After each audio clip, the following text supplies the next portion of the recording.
meninggal dunia tidak wajar. Nah, dalam hal meninggalnya ADP ini tidak wajar, jelas. Kenapa? Ada lakban.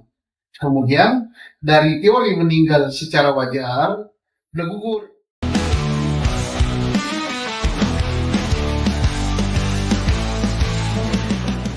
Sering meninggalnya Arya dan Pangalengan, diplomat Kementerian Luar Negeri RI ini masih diliputi kabut. Misterinya belum terungkap, apakah dengan temuan rekaman CCTV yang melakukan naik ke lantai 12 rooftop Kemenlu masih juga belum bisa diungkap kasus ini. Dan dengan ditemukannya fakta baru bahwa sebelum masuk di kamar kos, Arya demo dari lokasi belanja menuju ke kantor medis Kemenlu ini membawa tas gendong dan tas belanja naik ke rooftop lantai 12 Kemenlu. Fakta ini bisa memberikan petunjuk apa? Oke, ini bagus sekali ya.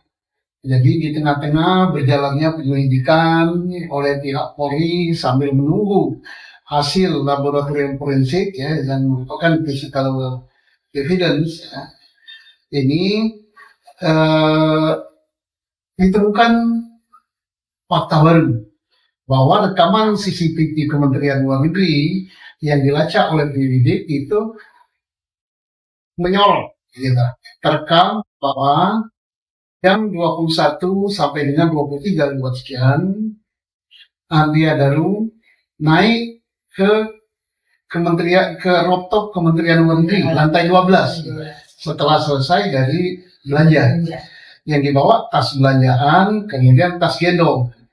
Kemudian di atas dia cukup lama, 1 jam 26 menit lebih kurang. Kemudian keliling-keliling di atas melihat ke bawah, gitu, kata bahasa Jawanya celingok ya. Dan itu tidak lazim orang naik ke sana. Mengapa tidak lazim? Karena tempat itu pertama makam, kedua tidak ada orang lain, ketiga itu bukanlah tempat nyantai, tapi itu kan tempat tempat mesin AC, tempat air, tempat listrik, instalasi lain. Dan anehnya turunnya tas gendong sama tas belanjaan tidak dibawa. Setelah dari sana, nampaknya dia menuju ke tempat kos. Nah, ini suatu keanehan. Ngapain malam-malam ke sana? Ya, cari apa tengah malam ke sana? Kemudian timbul lagi pertanyaan, ngapain tas gendongnya ditinggal, tas belanjaannya ditinggal? Katanya mau belanja, persiapan barang mau keluar negeri. Nah, ini menimbulkan kaki semua. Dan insya Allah inilah yang akan diungkap oleh penyelidik dan penyidik. Dengan apa mengungkapnya? Dengan keterangan-keterangan alat bukti yang lain. Alat bukti apa? Evidence yang lain, yaitu berupa scientific evidence. Akan diungkap dengan apa? Rekaman CCTV, akan diungkap dengan pembicaraan pada HP, akan diungkap WA, email, kemudian SMS, dan apa-apa komunikasi yang terjadi melalui HP daripada korban. Termasuk juga sidik jari, tapi yang penting semuanya ini akan dicocokkan dengan hasil otopsi, baik berupa visum luar dan visum dalam. Yang itulah akan menjawab ya secara akademis, secara saintifik, apa penyebab kematian daripada ADP ini. Itu akan terjawab. Di samping itu akan terjawab juga diperkirakan jam berapa ADP ini mulai hilang nyawanya atau mulai meninggal, akan terjawab semua. Nah, nanti alat bukti yang lain, CCTV, kemudian hasil visum, sidik jari, kemudian rekaman pembicaraan dicocokkan satu sama lain bersesuaian apa tidak. Itulah kesimpulan dari penyidik. Oke Pak, dari beberapa teori kemungkinan meninggalnya ADP sang diplomat ini, mana yang paling memungkinkan? Oke, kalau seseorang meninggal dunia, yang tadi saya katakan meninggal dunia tidak wajar. Nah, dalam hal meninggalnya ADP ini tidak wajar, jelas. Kenapa? Ada lakban.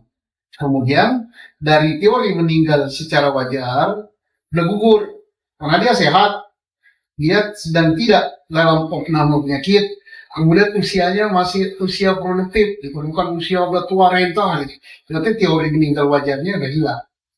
Meninggal tidak wajar lah yang kemungkinan. Tidak wajarnya apa? Sebelum meninggal dia masih komunikasi dengan istrinya. Kemudian ditemukan di kepalanya ini penuh dililit lakban. Kan? Kemudian apalagi ketidakwajarannya? Karena HP-nya dimatikan dan semuanya, ini tanda-tanda tidak wajar. Hingga ketidakwajarannya ada 3. 1, dibunuh. 2, bunuh diri. 3, kecelakaan. Nah, kalau dibunuh, ya kita berteori. Kalau dibunuh harus ada TKP-nya. Ya TKP-nya dalam kamar. Karena CCTV merekam dia pada jam berapa itu dia masuk kamar, dia masih hidup, berjalan, buang sampah, kemudian masuk kamar lagi, setelah itu tidak keluar lagi sampai pagi, sampai dia meninggal. Berarti TKP-nya di kamar, kan? TKP meninggalnya. Nah, dari kamar ini kita lihat, adakah kamar itu kunci terbuka atau terkunci dari luar? Ternyata tidak. Kamar terkunci dari dalam. Gemboknya itu 3 lapis, gembok kartu, gembok ini, kemudian gembok berantai, apa itu ya? Semua terkunci. Plafon tidak ada yang rusak. Nah, kemudian jendela juga tidak rusak. Rusaknya pun karena dicungkil. Ada rekaman videonya. Nah, berarti dan di dalam kamar itu tidak ada sidik jari orang lain kecuali sidik jari daripada ADP ini. Berarti tidak ada orang yang masuk dalam kamar itu. Kecil kemungkinan, tapi tetap ada juga kemungkinan. Hanya kemungkinannya kecil secara teoritis maupun secara akademik. Dibunuh dari jarak jauh, oh bisa. Mungkin yang bersangkutan diracun, ya, diracun pada saat di Kementerian Luar Negeri atau diracun dalam kamar karena dikirimi makanan, gitu kan? Maka ini akan terjawab dengan apa? Dengan hasil otopsi. Hasil otopsi nanti ada tidak di dalam tubuh korban racun yang menyebabkan kematian. Jadi dari forensik itu toksikologi, ya, racun itu yang akan dijawab. Makanya perlu sekali hasil daripada otopsi dalam daripada tubuh korban ADP ini. Nah, jadi teori dibunuh tetap masih ada, tapi kemungkinannya lebih kecil. Bunuh diri, ya bunuh diri bisa jadi, tapi harus ditunggu hasil otopsi. Hasil otopsinya apakah ada yang menyebabkan kematian korban ini, misalnya kekurangan oksigen. Nah, kekurangan oksigen ini nanti dikaitkan oksigen tidak bisa masuk hidung karena penuh dengan lakban. Tinggal nanti dilengkap lakban ini dipasang oleh yang bersangkutan atau dipasang orang lain. Kalau dipasang oleh yang bersangkutan, maka teorinya tinggal 2, bunuh diri atau kecelakaan. Mengapa kecelakaan? Bisa masuk juga dalam teori, bisa juga. Misalnya si korban ADP ini sakit perut yang menyebabkan sakit kepala atau sakit kepala yang berlebihan, kemudian minum obat tidak sembuh sehingga badan kepalanya perlu dilak, mungkin ya kita berandai-andai. Jadi segala teori bunuh diri dan kecelakaan itu masih ada. Dibunuh masih ada, walaupun persentasenya kecil, gitu ya. Nah, inilah makanya Polri sangat menunggu hasil otopsi. Karena dari hasil otopsi itu ada visum luarnya, ada visum dalamnya. Dan ini bukan Polri yang melakukan, tapi pakar-pakar saintifik di bidang itu, ya kita tunggu saja hasilnya.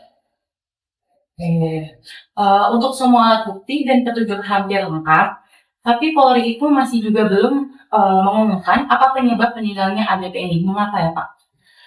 Teorinya mungkin sudah disimpulkan oleh Polri ya dengan teori itu, tapi masih kekurangan bukti saintifik. Ya, bukti saintifik itu ya bisa berupa hasil otopsi yang belum keluar. Hasil otopsi itu 2 minggu lebih ya, karena bukan polisi yang menangani, dan itu rumit ya. Karena begitu otopsi dilakukan, beberapa disiplin ilmu di bidang kedokteran, toksikologi, kedokteran bidang racun, kemudian diambil sampel ginjalnya, diambil sampel hatinya, diambil ususnya, diambil juga paru, dan lain-lain. Ini saya tidak tahu ya. Itu nanti sampel-sampel itu diteliti di laboratorium. Mana yang paling erat kaitannya dengan penyebab kematian? Apakah overdosis obat? Apakah racun? Apakah tidak bisa bernapas? Apakah yang lain? Itu hanya dokter forensik yang bisa menjawab itu. Baik. Nih Pak, ada netizen yang berteori di media sosial bahwa ADP ini meninggal karena dibunuh, karena ADP ini menguasai informasi dan juga data penting. Apakah mungkin demikian ya Pak? Segala kemungkinan ada dan bebas berteori ya. Berteori gak apa-apa, kita senangi bacanya. Tapi mari kita lihat data penting apa? Kita cek misalnya posisi ADP ini di Kementerian Luar Negeri bagian apa dia? Apakah dia benar berurusan dengan data penting, berurusan dengan nasib orang, artinya data yang dia kelola, data yang dia pegang menentukan nasib orang lain, bisa dipenjara, bisa dibunuh, bisa apa-apalah ya. Nah, ini berarti dia memegang data penting. Tapi kalau dia tidak mengelola data itu, berarti tidak ada kaitan dengan data penting. Tinggal terkait apakah balas dendam, apakah terkait dengan ekonomi, utang dan sebagainya, apakah terkait dengan asmara, apakah terkait dengan persaingan, ini semua. Tapi ini kan harus dikaji, masih dalam bentuk teori-teori semua. Iya Pak. Nah, dari sekian teori tentang meninggalnya ADP, mana yang paling memungkinkan menurut Bapak? Ya, yang paling memungkinkan yang nomor 2 tadi, dibunuh. Ini mungkin, tapi persentase kecil. Bunuh diri bisa, atau kecelakaan bisa juga. Tinggal 3 ini yang memungkinkan. Nah, dari 3 ini, apa yang akan menjawab nanti? Hasil laboratorium dengan HP-nya yang dibuka, dan HP, data di HP itu bukan Polri yang mensuplai, tapi operator. Apakah operator di Indonesia itu misalnya XL, Telkomsel, apa itu lagi? Kartu Halo dan sebagainya. Itu operator itu yang disurati oleh Polri yang minta rekaman-rekaman pembicaraan terakhir. Termasuk juga yang sangat penting adalah keterangan dari keluarga. Keluarga itu siapa? Istrinya. Istrinya harus terbuka menceritakan apa pembicaraan terakhir dengan ADP ini, atau apa pembicaraan sebelum terakhir gitu. Bisa diambil 1 hari atau 2 hari sebelumnya. Apa yang dibicarakan? Nah, nanti pembicaraan ini akan keluar dari rekaman operator atau WA juga akan ada gitu kan. Nah, nanti syukur-syukur kalau sekarang sudah disampaikan oleh pihak keluarga, pihak istrinya apa keluhannya, apa persoalannya dan sebagainya. Ini bisa dikaitkan dengan penyebab meninggalnya, dengan modusnya gitu atau motifnya apa gitu ya. Insya Allah terungkap. Baik, terima kasih Bapak untuk penjelasannya yang sangat informatif untuk hari ini. Semoga juga dalam pembahasan ini publik bisa lebih mendalami proses hukum ya Pak. Kita doakan semoga kebenaran bisa segera terungkap ya Pak. Terungkap sehingga teka-teki bisa dijawab. Ya, amin. Terima kasih. Terima kasih Pak.